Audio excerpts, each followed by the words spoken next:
I want to be honest with you before we go one step further. Fenbendazole is a dog deworming drug. It has some interesting laboratory data behind it. It has 0 completed human cancer trials, and the famous story that made it go viral does not prove what most people think it proves. I am a registered dietitian who works in oncology, so I sit with people every week who bring me screenshots and bottles and hope. I take that hope seriously. That is exactly why I want to walk through this one carefully and fairly. So let us start with what fenbendazole actually is. It belongs to a family of medicines called the benzimidazoles. These are antiparasitic drugs, and fenbendazole in particular is a veterinary product. It is given to dogs, cattle, and other animals to clear intestinal worms.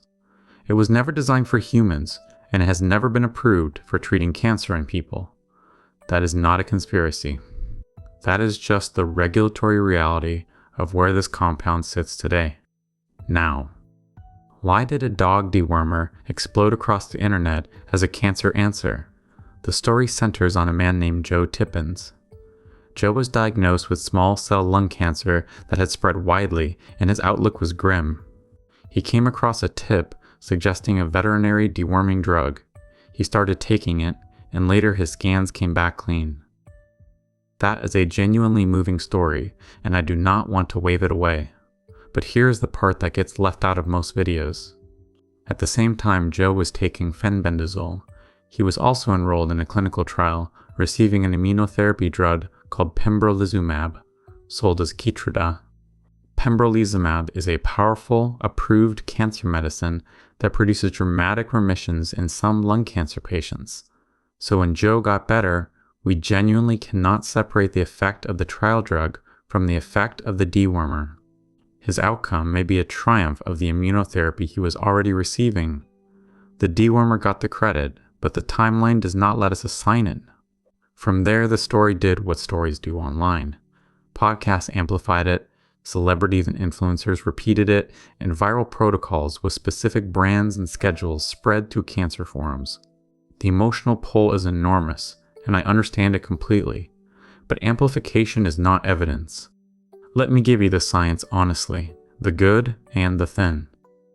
The interesting part is real. Fenbendazole appears to interfere with structures inside cells called microtubules. Microtubules help cells divide, and disrupting them is actually a mechanism shared by some real chemotherapy drugs like the taxanes and vinca compounds. So the idea is not crazy on its face.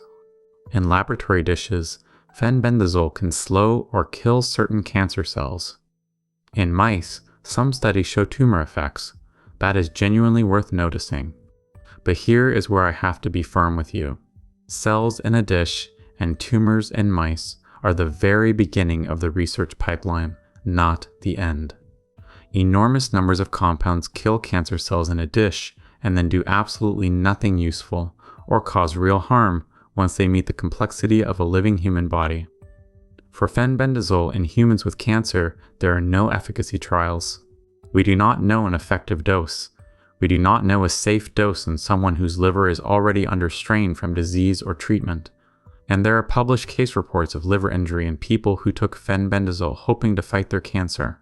So the honest summary is a real mechanism, promising early signals in animals and a complete absence of human proof. I want to show you what real repurposing research looks like, because there is a fair comparison here. Fenbendazole has a human cousin called mebendazole. Mebendazole is approved for treating parasites in people, and it works through a similar microtubule mechanism. Because of that, mebendazole has actually entered early human cancer trials, including studies in brain tumors and colon cancer. Those trials are small and far from conclusive, but they are the right way to ask the question. They test dose, safety, and real outcomes in real patients under supervision. That is the difference between a viral protocol and actual science. One is a story. The other is a study. Now the cautions, because this is where the real danger lives. First, interactions.